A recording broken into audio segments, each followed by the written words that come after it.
Hey everybody, how's your Saturday? Can you guys hear me? If you can hear me, put a 1 in chat, please. Pretty please. Hello? Roger, Kimmy, can you guys hear me? Thank you. Appreciate it. How are you guys? Roger, your kitty cat had 2 kitties. I'm sorry to hear about the one that passed, but the other one sounds adorable. Have you named the kitty yet?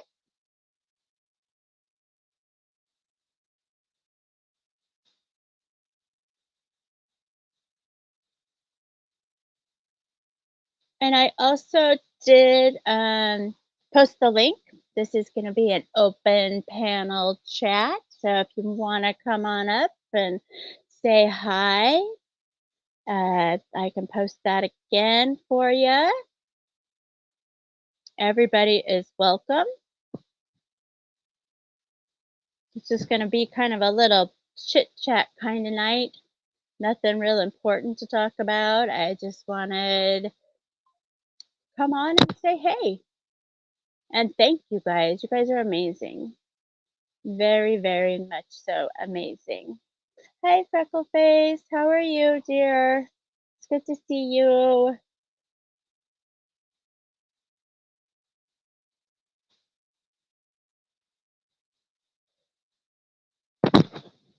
Okay. There it is again. So what's everybody up to this weekend? Anything exciting? No, tomorrow is St. Patrick's Day. Does anybody have any traditions that they follow? Drink you some green beer, some Guinness, some Irish whiskey.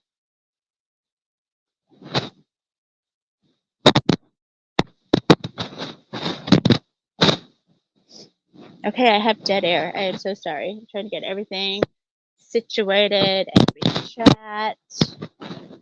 Everybody, please remember to hit that thumbs up. It's free. It supports me, and I am greatly appreciate it. I am not doing anything for St. Patrick's Day. I mean, I might go buy some food dye and put it in the beer I already have, but you know. But I don't know if anybody's ever drank green beer and what happens when you drink a lot of green beer. It kind of comes out of your body green. So, but no, I have no plans. Just hanging out at home with my spider and my dog. Just kind of, just chilling. Just chilling. Does anybody make corned beef and cabbage? I love corned beef and cabbage, but it's just me, so I'm not going to go to all that work of trying to make a big meal when it's just me. But I love corned beef and cabbage. Amazing. And then the next day, make like a corned beef sandwich with sauerkraut and mustard, Thousand Island dressing on rye bread.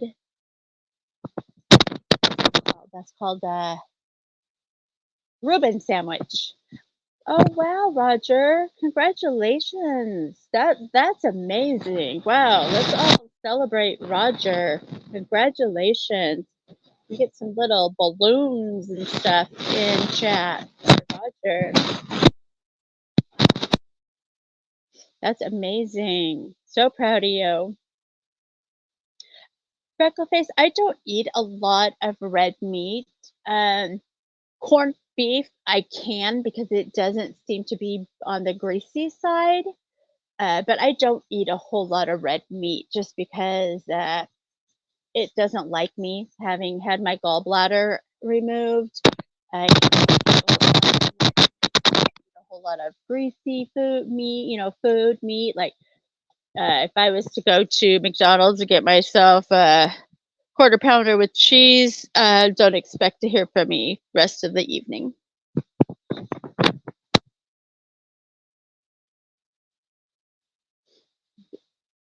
Yeah, that is amazing, Roger. So proud of you. So, anybody do anything exciting this last week? Anything happen that, you want to share or talk about? I just really wanted to do this live. The couple lives that I've done, I haven't been paying attention to chat, and I apologize for that. Uh, it affects that I don't have a gallbladder, freckle face. I don't have a gallbladder to help process that. So, yeah. Yep. But, I was saying I get so into what I'm doing that I don't watch chat, and I went back and I read my chat from my last live about, my story, and the love that was in that chat. You guys are amazing. You're so amazing. And so I'm gonna start to when I do serious stuff like that, I'm probably gonna pull Kimmy up on panel with me, and she'll be muted, and then, if she can read to me my chat as I go along so that I don't miss the important stuff. So I do apologize that, I have missed your guys' comments. I don't want to do that anymore. And talking about my channel. So when I started my channel, you all know my main focus was going to be cold case. That's all I wanted to focus on. I wanted to be serious. Jules, hi, love. Thank you for being here. I appreciate that. But I wanted to just do cold cases. True crime. Well, I have since found out true crime is hard, you guys.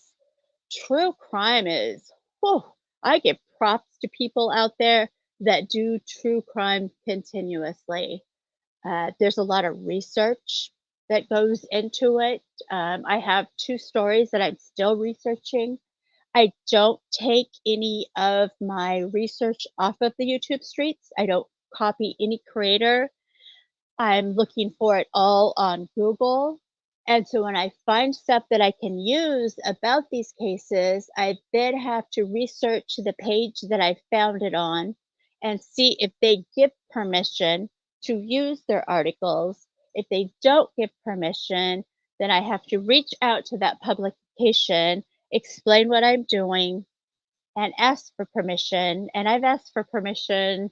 I asked for permission on the one that I did on Tony and never got it back, so I just didn't use that. Um, I was gonna talk more into drug facts when I shared my story, but it just kind of affected me a little too hard that I couldn't go into that. But there was a publication I wanted to use their information, and they didn't get back to me.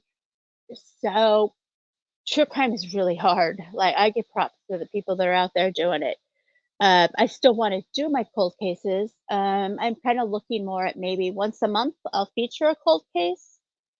Uh, I'm a numbers person, and there is a creator here on YouTube. He's amazing. I think he has a million subscribers. I was watching him one night, and he was talking about advice for new creators, and he was talking about, watching your view hours, watching the numbers that are in your chat. Um, and so I started watching that, and I watched it with when I covered Tony, and I'm appreciative to everybody that watched it. I do realize that true crime is dark, it's sad. There's nothing happy about true crime. So, I watched those numbers and I saw, okay, it's not for everybody that is subbed up to me. And that's okay. I understand that. And so then when I did my personal story, you guys were amazing on that. I went from having a total of 13 view hours to having 44.3 view hours. I am now 11 subs away from hitting my first 100 subs. Like, you guys are just all amazing. But what that showed me is people like awareness. People like hearing stories that come from the heart of people that they know. Hey, Warpath, how are you? So that's gonna be kind of where I'm gonna focus a little bit more is I want to bring awareness on different things. Like I said, I did do some research on some facts on the drug F and how it's killing, addicts that don't know it's there. It's killing them unexpectedly because they don't know it's there. And so that might be a live that I fire up and just bring out some of that knowledge that I've learned about that. I want to do awareness on stuff that means something to you guys. I'd love to have you up on panel sharing your stories if you want to. Hi, London. How are you? I just want to bring more awareness as a whole to my channel and get people talking, get, information out there and having you guys speak up on it. Like there's things that you guys have encountered that I haven't. And you want to come up on panel and you want to talk about it. I would love that. That would be amazing. So, you guys can reach out to me. I do have my email posted in my About Me section for my channel. I am in a couple different Discords that you can reach out to me on. I know a lot of people in here follow JJJ. I am in her Discord. You can try to message me on there. Just reach out. If there's something you want me to cover, let's talk about it. I would love that. And I just want to, this is going to be the last time I bring it up, but I just want to say that after my last live about my story, it brought up a lot of memories that I had pushed to the back of my head, and they've been pushed back there for a long time. I was very emotional during that live, and I apologize for that. Um, and something behind the scenes triggered me. I called Kimmy and bawled for half an hour. I mean, she couldn't even understand what I was saying because I was so upset. The next day, when Kimmy did her live, Kimmy was thinking of me and she was thinking, I don't want Kel walking into this chat and seeing that people are talking. She didn't know my mental state at that time. She didn't know what was going to trigger me after I had been so triggered after. So she did ask people, to go watch it and, for now, just kind of not talk about it. And I totally understand that. And I appreciate Kimmy for that. I don't mind if people talk about it now. I don't. I'm good. I am good. But to be mad at Kimmy and to be mad at me about that, I'm sorry, guys. Yes, Roger, please drop your link. And anybody else that has a channel that you would like your link dropped, please reach out to my mods and they will drop that link. Yes, I am here to support all the channels. I want to support everybody. Let's just, support. And Kimmy is such a great friend. And she wasn't doing it out of rudeness to them. In no way was Kimmy being rude. She was doing it for me because she had heard me on the phone having complete mental breakdown and she didn't know if I was going to make it to her live and she didn't know my emotional state. That's all she did, guys. Let's not hold grudges over something like that.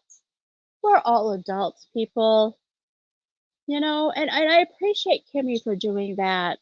And I guess if people can't understand that, then me and Kimmy might not be the channels for you, you know? I would hope that, and everybody it seems to be, but a few people understand that. They totally get where I was coming from, where Kimmy was coming from. But it was coming from a place of love from Kimmy for me. And that's all I'm gonna say about it. And yeah, exactly. I want to keep the conversation about it going. I wanna talk to people, and I would even if people reached out to me, I'd even do another live about it and have people come up on panel and talk about their true life stories. Whether, it happened to a friend, a family member. I know I've talked to people that it's happened to their children. Like, that is just devastating. I mean, mine was, somebody that I thought I was gonna spend the rest of my life with, but a child is just heartbreaking. And the more stories that we can, keep sharing about it, the more awareness that we can be sharing about it, the better it is for everyone. But at that time and moment, Kimmy did not know my emotional state. And so thank you, Kimmy, for protecting me. I love you for that, and I appreciate you for that. So if anybody wants to jump up on panel, bleh, I just took a drink and tried to talk. You're more than welcome to come up, hang out with me. Uh, I wrote down like what I kind of want to talk about, so I'm like looking at my notes, seeing what I have written down here. Uh, How's everybody's weather? Oh my goodness, it's gorgeous here today. It was like almost 60, I think. Um, and yesterday it was really nice out. I was able to take the grandbaby out yesterday to the park, and he got to ride his little bike, and he saw baby black swans, and we saw a turtle, and we saw squirrels and ducks. He got to play on the slide, and then I had to bribe him to get in my car with a Happy Meal. But that's how things happen. And then today, just gorgeous out, just gorgeous. And, kind of a thing that I was thinking about when I was driving yesterday and today is, you know, the days are longer. Oh no, freckle face. That sucks. It's supposed to turn cold here again. The middle of the week, I think. Like, back down to 40s, the low 40s, like, that's crazy. But I was just thinking about, with the weather warm, with the days staying light out longer, we all need to be aware of our surroundings. Kids are outside playing now, they're playing in their yards, they're riding their bikes, their scooters, and in a moment, drop of a second, a child forgets about what their parents. Hi, Colin. So good to see you. Children forget what their parent has taught them about road safety, traffic safety, or maybe they haven't been taught about traffic safety. That sadly happens. And so a child could be playing with a ball, and the ball goes out into a bunch of traffic, and all that child is thinking is, oh no, my toy, and they're going to dart out. So us as drivers, we need to really be watching for those little kiddos that are playing on the side. Kids on their bikes. They see a friend across the street, they're gonna just dash out in front of us on their bike. So let's protect everybody's littles and just be a little more aware when we're out driving in these nice weather, longer days. Um, keep all the littles safe, whether we know them or not. 20 degrees is cold. Like, that's winter cold to me.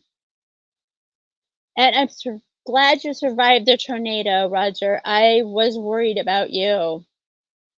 So worried about you. Glad everybody survived that. If it was, in their area, that's really good. Good to know. I was worried about a lot of people. And here's a thought I had right as I was getting ready to go on my live. St. Patrick's Day is tomorrow. So do you guys wear green? I mean, I remember as a kid, you had to wear green if you went to school because you get pinched. Do you guys still wear green? Is that something you still do? Do you still pinch people if they're not wearing green? And does anybody know where that tradition came from? Why do we have to wear green or we're going to get pinched? I would be curious to know where that came from. Anybody know? I should have researched it, darn it. nobody knows. I might have to go research it and put it in a community post. I just remember, going to school and making sure that, my mom had something green ready for me to wear. Really, you hadn't heard of it? Oh, yeah. I mean, I remember going to school, you had to wear green or other kids were gonna pinch you for not wearing green. It's just crazy. I mean, I don't know if in this day and age of bullying, if schools allow that to happen anymore. I would kinda hope not. Um, but I remember I am too, Kimmy, I am too. I just remember when I went to school, if you didn't wear green, you got pinched, and everybody pinched you, and it hurt. But then I also remember that, if I saw somebody that wasn't wearing green, I pinched them too, so I was part of the problem.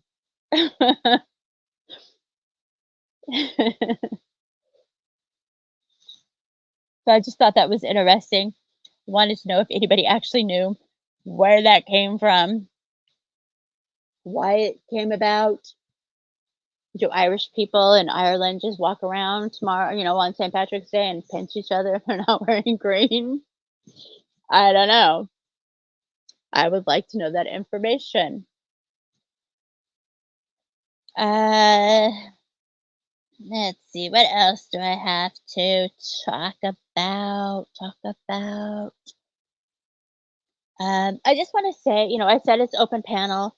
I welcome everybody. When I'm having an open panel, everybody and anybody is welcome up on my panel.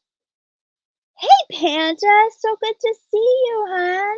Thanks for stopping in. I appreciate you. Um, but when I do an open panel kind of things, you're more than welcome to take that link. And the only rule I have is if I don't know you and I haven't seen you on the streets with all the lives and stuff that I go into, I may not let you up on panel because I really don't want to be P-bombed. I just really don't want that. So I gotta kind of be careful with that one. But yeah, I want people to feel welcome in here. I want people to feel safe in here. I want people to be able to come in here and just talk about whatever you want to talk about, except for drama. Let's not cover any of the YouTube streets drama. I kind of want to stay away from that. I know that that stuff might happen once in a while, but I love drama. I follow, that's a lot of the channels that I follow. Um, Hey, Kimmy, can you drop Panda Berry's link, please? And anybody else in here that has just recently came in that has a channel, let Kimmy or Roger know, and they will drop your link. But I leave it to the drama community and the creators that I follow. I leave it up to them to handle that because they're really good at it. They're really good at it. And no, don't be sorry, hun. No, you're fine. You're fine. I just like to go sit in their lives and chat and see what they have to show us. Uh, so yeah, I just kind of want to keep it drama free, but I mean, it happens. I know it happens. I'm learning to develop the tough skin. That's a really hard one for me is to get that tough skin because I want everybody to like me, and I know that's not possible. I know it's not, but I'm trying to not let things like that affect me. If you like me, thank you, and I like you back. I appreciate that. But if you don't like me and you want to talk about me, that's on you. That's not on me. That's a you problem, not a me problem. So I'm learning to learn that. You do, Panda. And people I kept seeing where people were saying that. And so when I first started thinking about doing the channel, I was thinking, oh, I've got a tough skin. I can handle this. And then I came across where a clip channel had created a clip of me and Kimmy and another creator. We were on that creator's panel. They were covering a subject with a person, they said the person's name wrong. So me and Kimmy said the person's name wrong because we didn't know. And guess what? A clip was made about it, calling all of us stupid, saying we didn't know what we were talking about, and asking me like that devastated me. That was like, oh my god, this person's. I've just started my channel, and already there's a clip about me. I don't like that. Um, I actually took a weekend and sat down and wrote a list of pros and cons, and did I wanna keep doing this? Could I handle it if more clip channels made more stuff about me? And, I did the pros and the cons, and the pros, there was tons of pros, and the cons, there was a few, and one of the cons was, can you handle people talking about you? And I really had to sit and ask myself, can I do that? And then I looked at my pros list that was long, that talked about bringing awareness, telling people these stories that they may not be aware of, making a channel that, people can come into and just chit chat and feel safe and have fun. And I decided, yeah, I can develop that tough skin and I can overcome that. And I'll be okay. And yeah, the clip channels, but what was funny is, I hadn't really went to this person's clip to their channel. And so after I saw that about us, I went and started looking at their videos, and I'm like, wow, they've made some clip stuff about some really big names out there. I should feel privileged that I'm included with them. So that's just kinda how I looked at it, like, "Wow, these people are getting talked about, and now they're talking about me? Right on. Put my name out there. I'm good with it." So did your daughter have a good birthday, Panda? I saw the picture of you and her, and I almost commented that it was hard to tell who the mom was and who the daughter was. You guys look like sisters, both beautiful. I'm sorry about that, Roger. That sometimes happens. I know. Oh, that is so good. And I've heard a little bit of you talk about her story and share it, and just, let her know that there's people that she doesn't know that are rooting her on. That, we're rooting her on, and we hope the best for her. Panda, I'm the same age as another creator on here. I'm 56. I'm old. I'm old. Old, old, old. But you know what? I don't act my age at all. I've been told I don't look my age. My really good friends in real life are younger than me, and when we're out having fun, I act younger than they do. So, ugh, awesome, Panda. I just kind of figure, my kids are slowly creeping up to the age that I feel that I should be. See, same, same. I do too. I feel like I'm 30. I feel like I'm 30. And I'm happy with that age. And my son just turned 30. He'll be 31 here in June. And my daughter, no, my son is 32. I don't know how old my son is. Oh my, see that right there is a sign that you're old when you don't remember your kids' ages. Jeez. Let me figure this out. Ugh, my son will be 33 this year. Never mind. And my daughter, I think I can't remember if she turns 30 this year, or if she turns 31 this year. Uh, she turns. My daughter has her dirty 30 this year. So, okay, there we go. Well, you and your daughter are both gorgeous, and you both look like you're in your 20s. So, people in our most, a lot of people that are in, like the Gen X era generation, a lot of us, I don't know what we did, but a lot of us don't look our ages. We look younger. And, I'm thankful for whatever we did back in the day that kept us young. Seriously, Amanda? You don't look old enough to have kids that are 35 and 30. You don't look old. I would, looking at your picture and stuff, and you hadn't told me that, I would think that you would probably have teenagers, maybe a 20 to 25-year-old, and then some younger kids at home. I would not think that you had kids in their 30s at all. But yeah, it was something about us, being the kids. We were the forgotten generation for one. Everybody goes from being a boomer, and I hate being called a boomer because I'm not a boomer, to, being the whatever the next generation is after us. Everybody's forgotten about us. We were the kids that our parents forgot about. Our parents each worked, and we got up in the morning, we fed ourselves, we got ourselves dressed, and we got ourselves to school. We came home. Our parents weren't home yet. We did our homework. We did our chores. And then we knew that, okay, everything's done.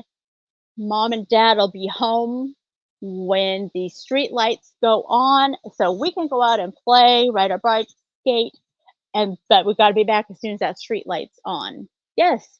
Yeah, we didn't have cell phones. We went by the street lights, and I lived in a really small town. But yeah, we went by those street lights of no phones.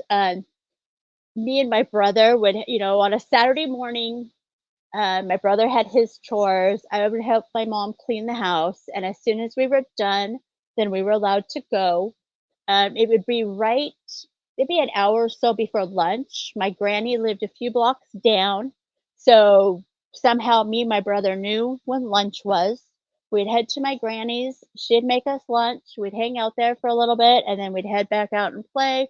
My granny would call my mom and say, "Kids were just here, they were fed, nobody's bleeding, nobody's hurt." They went back out, to play. And then we'd be home, street lights, we'd be back home. And that's just how, I don't know if anybody else did, but we had school clothes and we had play clothes. As soon as you came home from school, you put on your play clothes. You weren't allowed to do anything in your school clothes. School clothes were for school and church. If you went to church, you had your church clothes. If you were caught outside playing in your school clothes or your school shoes, you go grounded. And you learn you don't go out in them clothes. But yeah, we did something right back in our day because there are a lot of us that look really young, really, really young. And yeah, happy early birthday, Roger. That's awesome. Are you gonna do anything special for your birthday, Roger? Anything special? Going out to any place? Well, if you have a favorite place to go eat or a favorite thing to go do.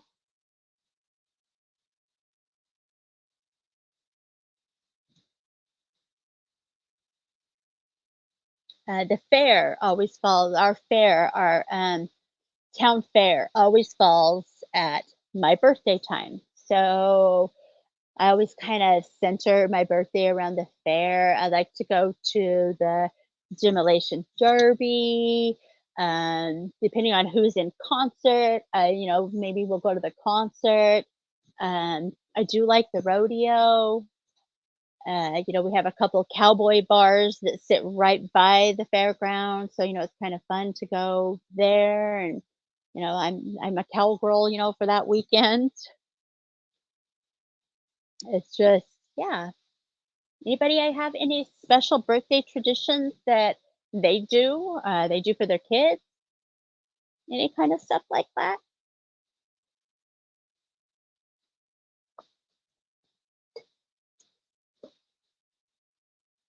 Yeah. You just stay home. Well, hopefully you have something amazing to do at home. You can have that new baby kitty to play with. It looks like your sister got you some amazing gifts for you to do. Uh, hey, Debbie J. So good to see you, hun. Welcome in. Welcome in.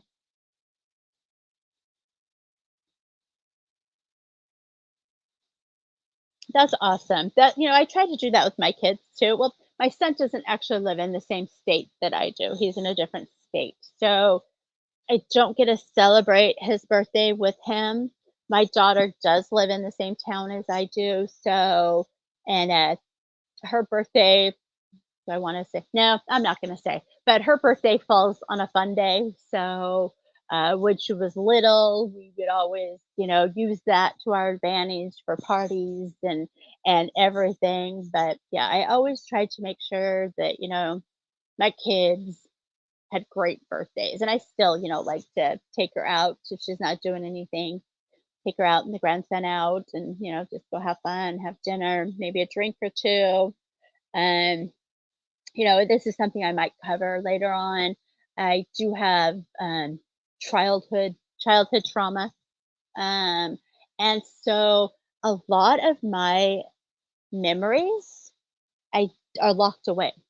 I don't remember a lot of my childhood, and I hear people just talking away about their childhood, and I'm just like, I wish I remembered all that stuff, but I know there's a reason I don't. And, that's God's way of telling me you don't need this right now in your time of life. It's put away for if you ever do need it, but right now you don't need it. And, that's something, maybe I'll fire up a live and talk about, how my relationship with my mom was. And I made sure that when I had kids, I broke that relationship. I made sure that, my kids, and to this day, if I talk to my son on the phone or if I text him, it's always, he never, he always knows I'm going to say I love him. I'm at my daughter's, when I leave, I'm always telling her and the grandbaby, I love you. Oh, Panda, I am so sorry. Wow. Wow. Thank you, Panda. That means a lot to have people, tell me that. I didn't get a lot of sorry, I didn't get a lot of appreciation growing up. So when people do tell me that they're proud of me and they appreciate me and stuff, that means that more than you guys know. It hits my heart and it means a lot. So thank you for that. Thank you so much for that. And I'm so sorry about your mom, Panda. I just, yeah, that's my grandma passed away when I was 16, and she was more. I had my grandma, and then I had my granny, and my grandma and my granny were both like moms to me. They were more moms to me than my mom was, and so when my grandma passed away when I was 16, that was hard. That was a hard one. So yeah, yep. As you get older, you realize that family is blood, yes, but sometimes you meet people in your life that you have a closer connection to than your actual family. And not all the time is blood thicker than water. Sometimes those connections you make with people, you have a more of a connection with them than you did with, actual people in your family. And I am blessed that I do have those kind of people in real life and on here in my life. And saving grace, for me, helped me get through those hard times that I do have, unfortunately. There are days I don't want to get out of bed. Um, yeah, when I had my second divorce, I didn't want to get out of bed, but I had 2 kids still needed to be taken care of. My son was in last year at middle school, and my daughter was, or no, my daughter was, they were both grade school.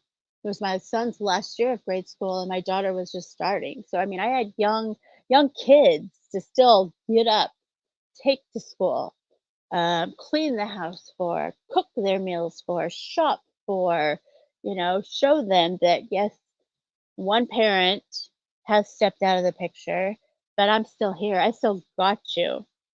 I am going to be 57 this year, Debbie. So, yeah.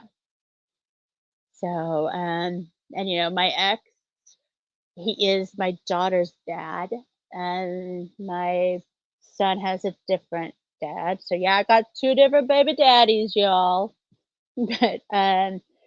But my son never really knew his dad because he was just a waste.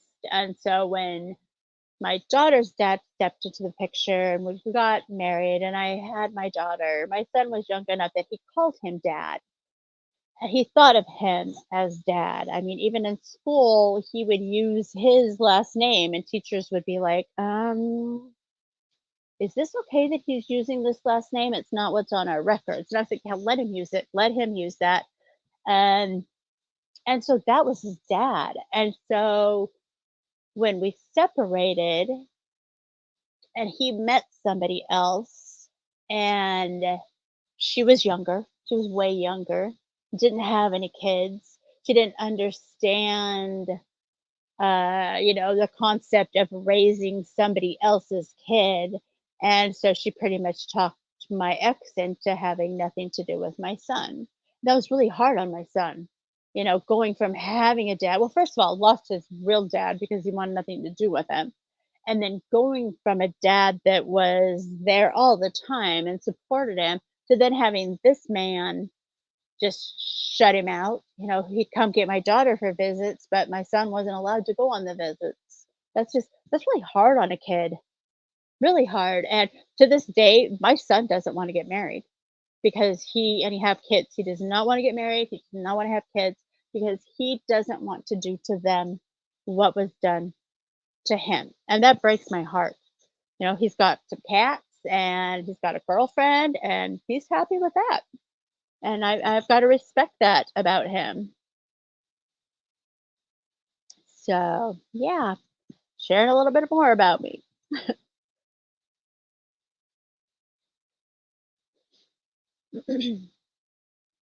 And yeah, my daughter's dad, we are now friends. We weren't friends at the beginning at all. We hated each other. This was back in MySpace times, and I was kind of a little, the B word, and I would go on and do memes, and I didn't mention names, but there were memes that were pointed at her, and then I'd get phone calls or text messages saying, "You need to take that down. She saw that, and you hurt her feelings." And I didn't care. So we were not friends for a long time at all. We didn't talk. And then my daughter, that's amazing, Panda. Back in the day, most little girls dream about their wedding, about having kids.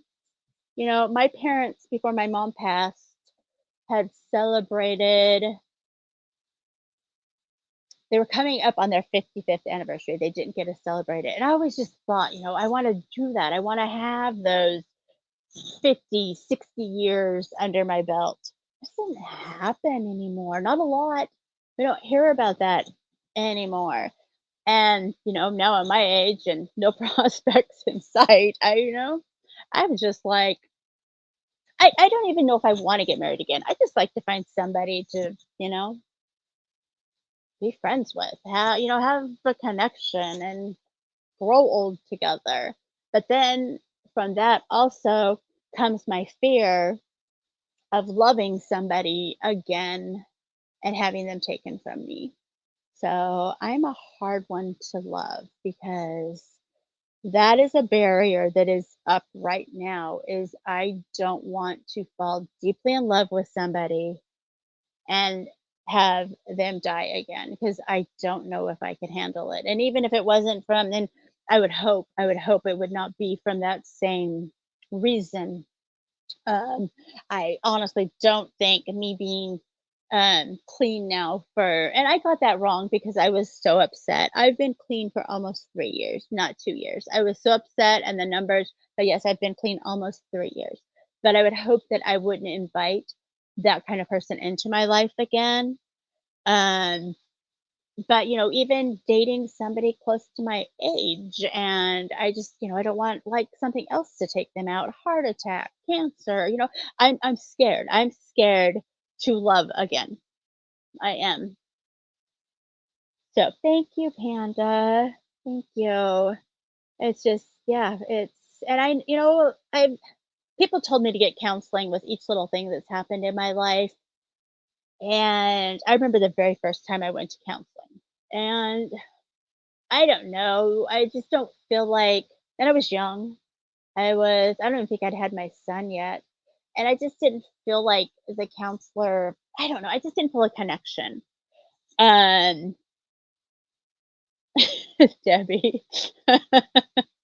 And then after I lost Paul, I had went and seen my regular doctor, and I was talking to her about, I have anxiety now, I have depression now, I have PTSD now.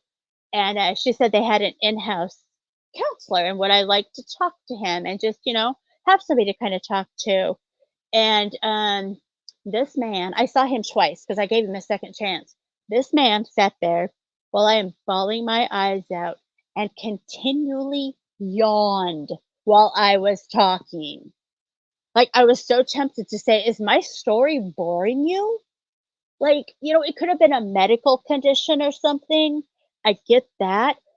But wouldn't you say, "I'm sorry, I have this medical condition, I yawn. It's not you," especially as a counselor, wouldn't you bring that up? No, he continually yawned. And finally, the last time, I just kind of started my story and he started yawning. I was like, that's really all I want to, I'm good. You can go.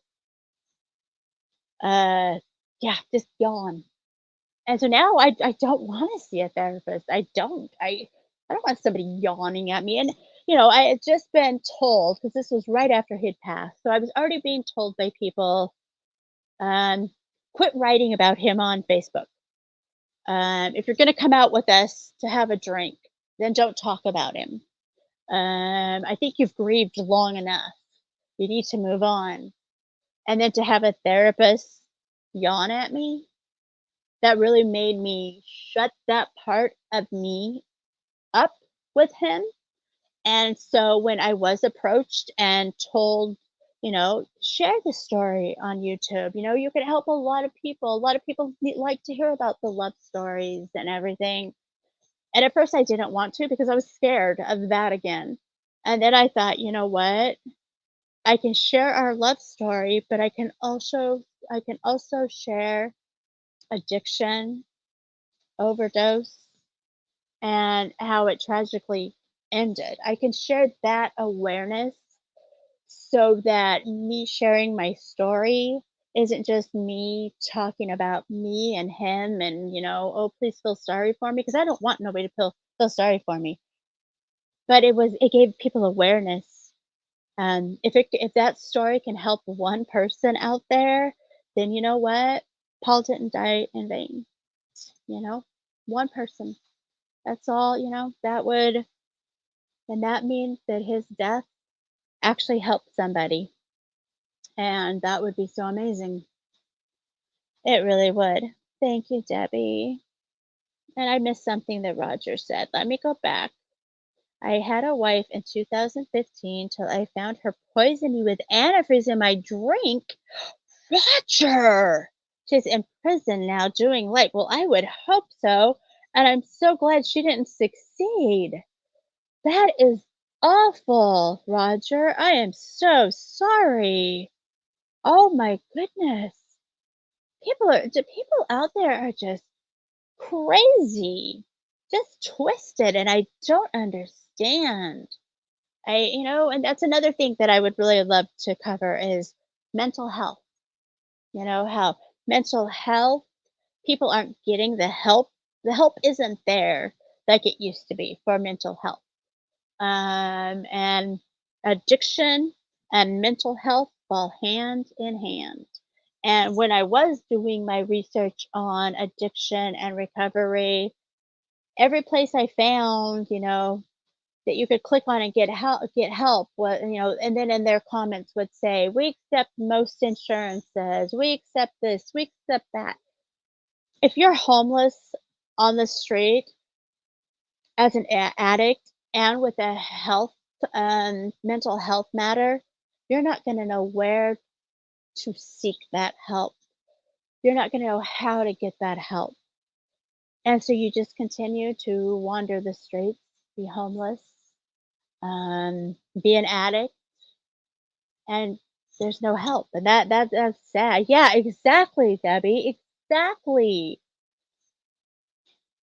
That's just it's so and the vets, our veterans, how are we letting them be on the streets with their mental health? Like, I don't understand it. And I have a story behind that of a vet that was in the family and mental health and how we all knew that he had some problems, that he was dangerous, that he was talking about, I've got to say it. He was talking about killing my daughter's ex. He was talking about killing my daughter, killing my grandbaby, and killing himself. And we reached out to the VA hotlines. We reached out to our local VA, and all anybody could tell us is have him go to the emergency room and talk to request a crisis worker to come in and talk to him. Okay, so crisis workers aren't 24/7 in the hospital. Crisis worker has to be called. You got to find a crisis worker that's able to come in for one thing. So you're going through that list trying to find somebody. Bye, freckle face. Thank you for coming in. So you got to find that crisis worker to come in to even talk. So by that time, my ex-son-in-law had had time to, you know, in his head think there's nothing wrong with me. I'm fine. It's all them. They're all crazy. So by the time a crisis worker got to him, he was able to convince them that he was fine and he'd walked out of the hospital. And he still has not got it's been almost a year that we've been dealing with this. My daughter has now divorced him, has moved on, restraining orders so that he can't get near her and the grandbaby. Um, but still, he has not gotten help. He's still out here wandering the street. It's scary. It's so scary. And it's so sad that you can't take the word from a friend or family member that we feel scared. It has to come from them. They have to encounter that threat. um Even the police can't do anything with a when a threat's made. The threat has to be made in front of them. And it's just it does get worse. And it makes me see now how women and domestic or men even, I mean, Roger, you just shared your story. So men and women in domestic violence situations, how it tragically ends. A restraining order is a piece of paper. That's all it is. It's a piece of paper. And if that person wants to get to you and do something to you, that little piece of paper is not gonna stop them. Yeah, if the cops get there and can stop them, yeah, they're gonna get arrested over the weekend, and then they're gonna be released on their own recognizance with a little slap on the hand. But if they want to do something to their partner or ex-partner, they're gonna do it. And that restraining order was just a piece of paper. And yeah, it's sad. Thankfully, all his pew pews were taken away from him. With the restraining order, he wasn't able to buy more. The friends and family that he knew here saw what was happening and did not give him any pew pews. Um, I can't even think of what could have happened had he got a hold of one. Um, yeah, I just and I probably would have ended. I probably wouldn't be here right now. I would be in prison because had he done anything to take my daughter or grandbaby away from me, oh, you can bet Mama Bear would have came out blazing with her pew pew, and I would have went to prison. So, yeah, it breaks my heart. Our mental health structure It as a whole in the United States, not state by state, as a whole, needs to be taken down and started up. And we need to find ways to help these people. We need to get more mental institutions because now, we have them, but we don't have them like we used to. And so now there's waiting beds. You have waiting time for, somebody to get into a place. And by the time it's their time, especially if they're homeless and such, they're gone. There's no just coming into and saying, I need help, please help me. There is none. Um, I know uh, with Paul that I shared my story about, he wanted to go to there was a place in another town a ways away from us. They had a place that had a bed open, but he had to harm himself and able for them to take him, and he didn't want to do that. Him just saying, "I have a problem, I have an addiction, I'm scared." Nope. He had to harm himself, and that's what he was told by crisis. The only way they're gonna let you in is if you harm yourself, and then they'll come get you today. Or if you do something against the law, you break the law.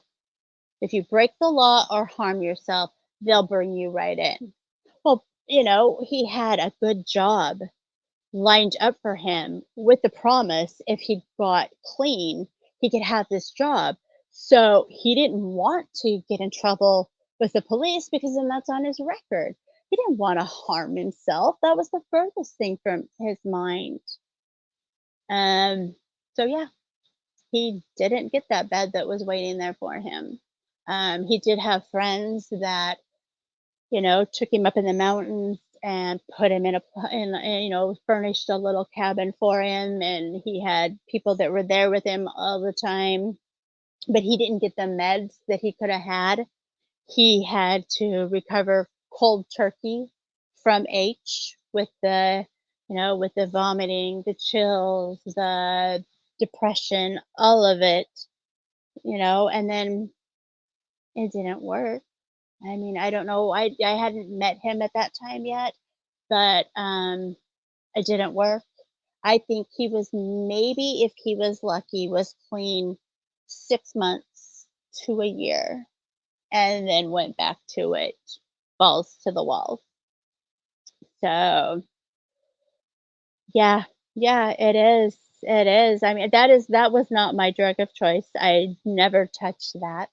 But, I don't know if you've gotta watch my story yet, Panda, but yes, H was his drug of choice. We were in Texas and San Antonio. He had had an injury, an hip injury from way back. They put him on the pain pills, and then they just said, after a while, "No, you can't have the pain pills." Um and so he got onto the H. When we were together, I had seen him do it. On this vacation, he had promised me that he was done. We got into our hotel, this gorgeous hotel. He told me that a friend of a friend of a friend of a brother of a cousin, I don't know, had told him about this guy that could get him some pills. And in my mind, it was pills. Um, it was better than the H. And so I trusted him to go get the pills. Well, we're in San Antonio, Texas. We're right there on the border of Mexico. He went to get pills. He came back with H that had been laced with F, and it killed him. He didn't know the F was in it.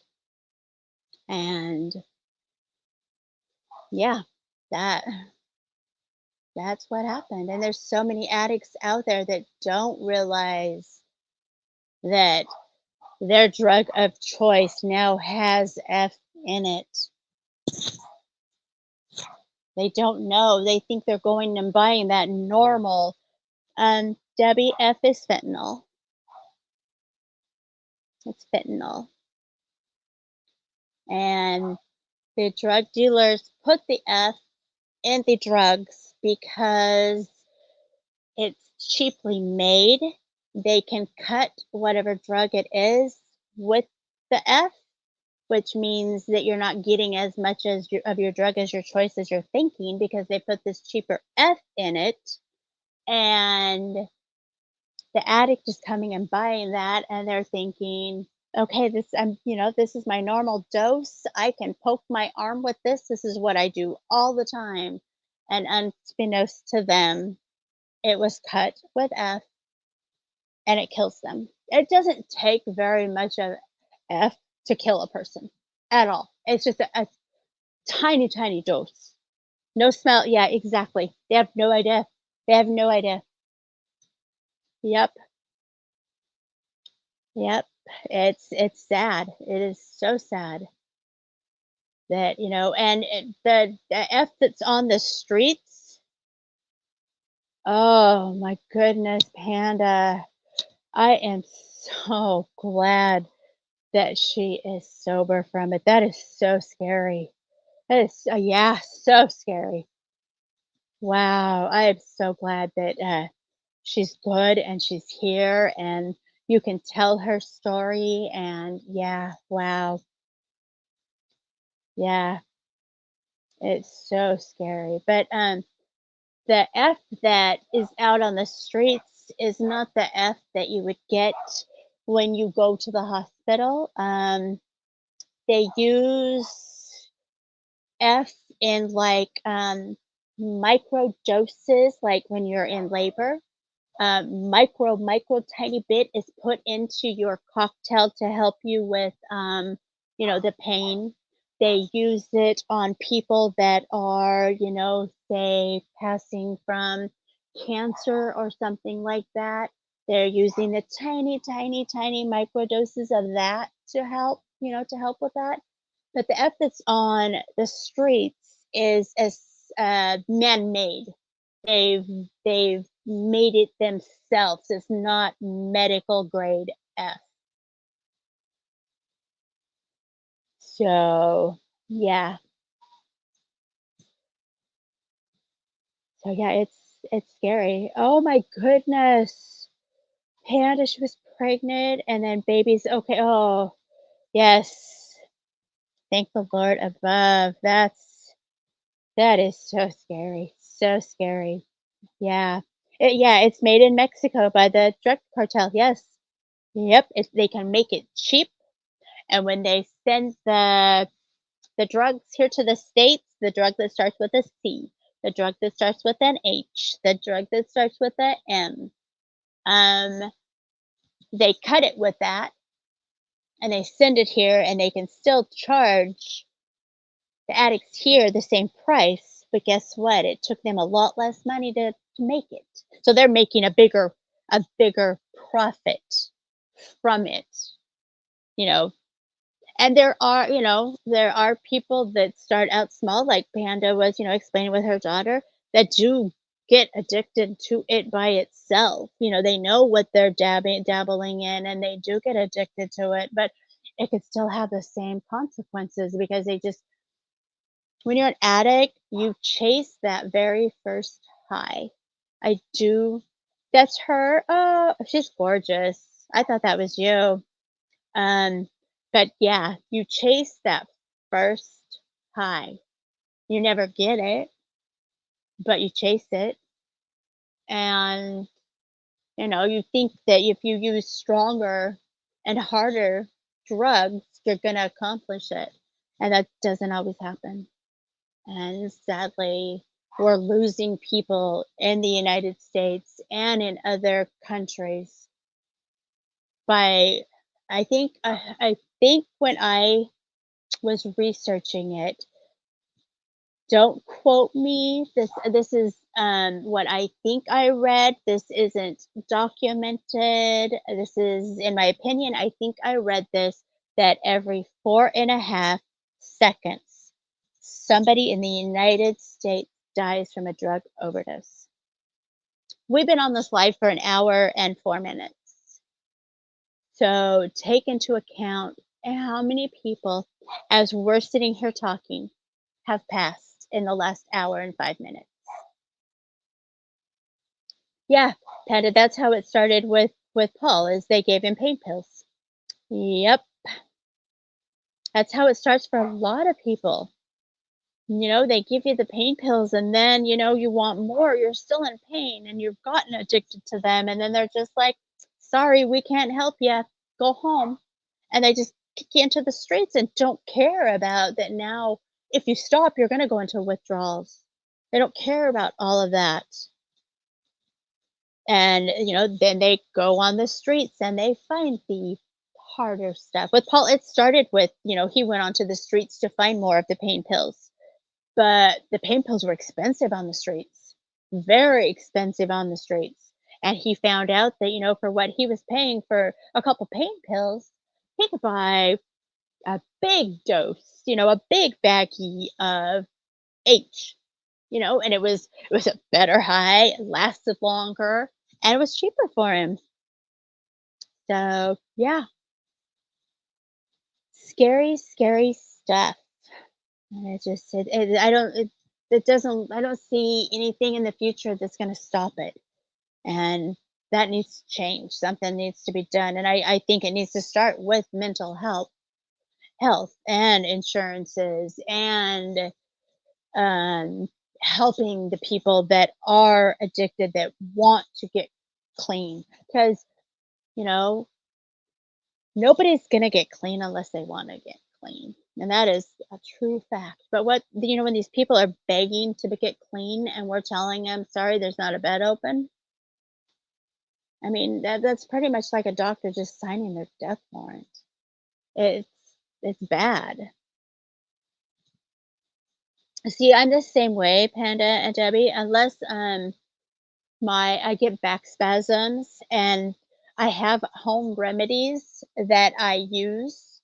I mean, does it take the pain completely away?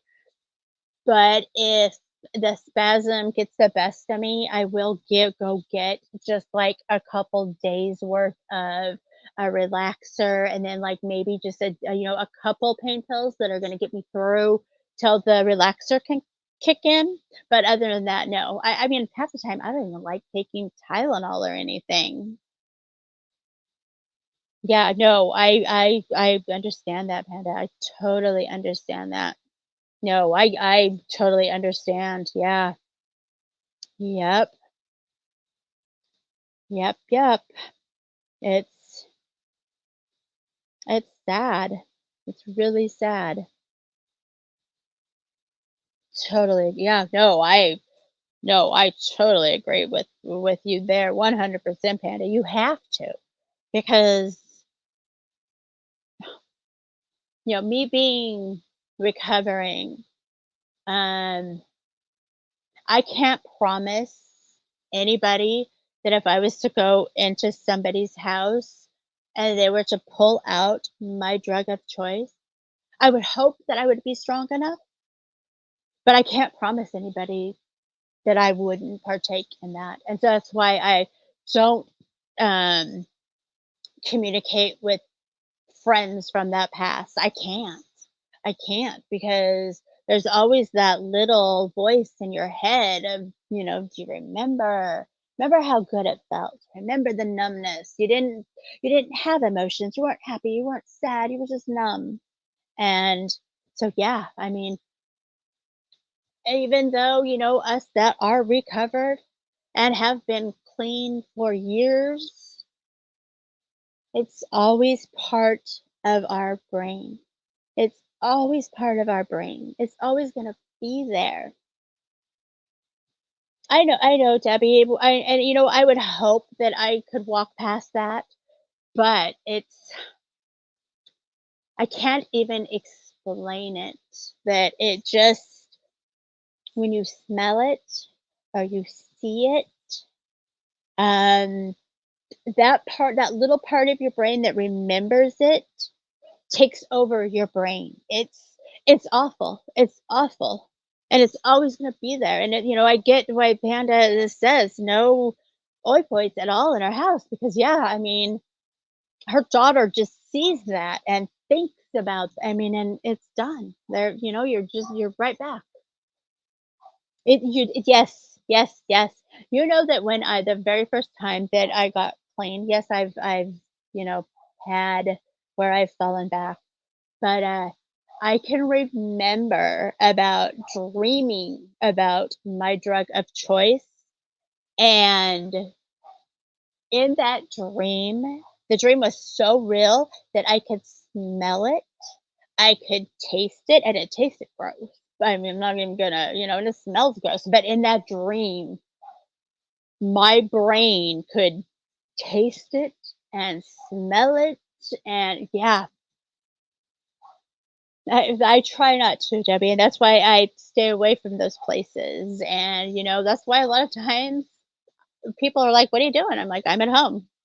I'm hanging out at home. I'm having a drink at home. I'm on YouTube or, I'm hanging out with my kid or, I have friends, but a lot of times the friends that I have, I don't have a lot, but the ones that I do hang out with, sometimes it hangs out with people that aren't right.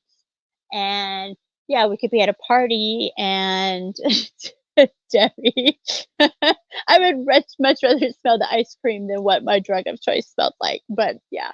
Um, we could be at a party and there could be one person that goes into that bathroom and lights something up. And guess what? I'm gonna be in that bathroom. Hopefully, I'm not, but I prevent myself. That's why I don't do a lot of stuff. If I know that a friend is just gonna be home and I'm gonna go over there and we're gonna chill out, do some diamond art painting or, have some drinks and just chill, then I'll go. Or if I know we're going to maybe just a bar to have a couple drinks, I'll go. But I do stay away now. I do stay away from house parties. I have to. I have to stay away from house parties because I know that just because the people that I went with and the people that are having it, they may not partake. There's always going to be somebody that does.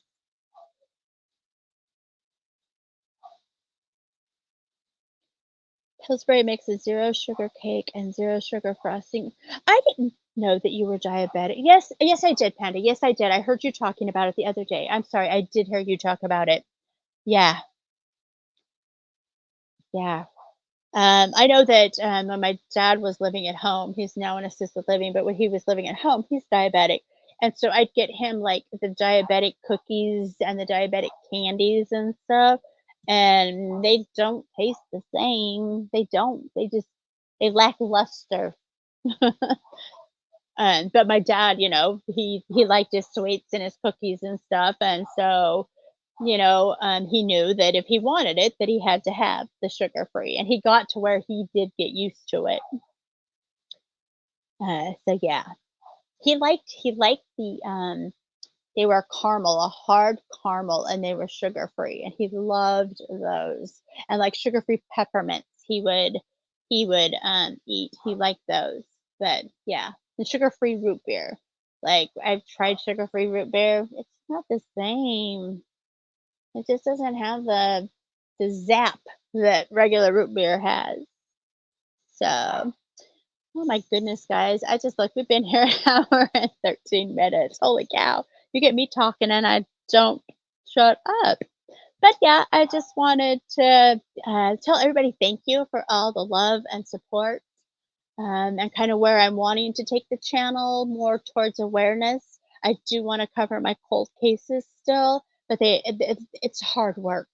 It's true crime is such hard work, and I love researching. I mean that's not what's stopping me. It's that I've got to get all the information. I've got to get the permissions to use stuff if I can't find it on the page. And, I'm still working on two cases from the last one that I did that I am still working on. So if I just focused on that, I wouldn't be I wouldn't be on here very much. And I just want to bring awareness to people about everything. Just so much out there to be aware of. And the poops. I read, I don't remember where I saw it, but I don't know if Amazon still does it, but I guess they used to sell sugar-free gummy bears And there was, like, reviews from people that bought those and, the effects that it took on them after they ate the so-called sugar-free gummy bears. It was hilarious. Hilarious.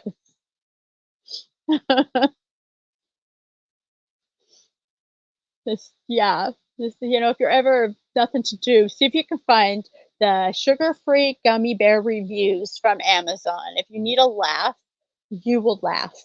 It was hilarious. But, yeah, anyways, I'm gonna let y'all get on with your Saturday night.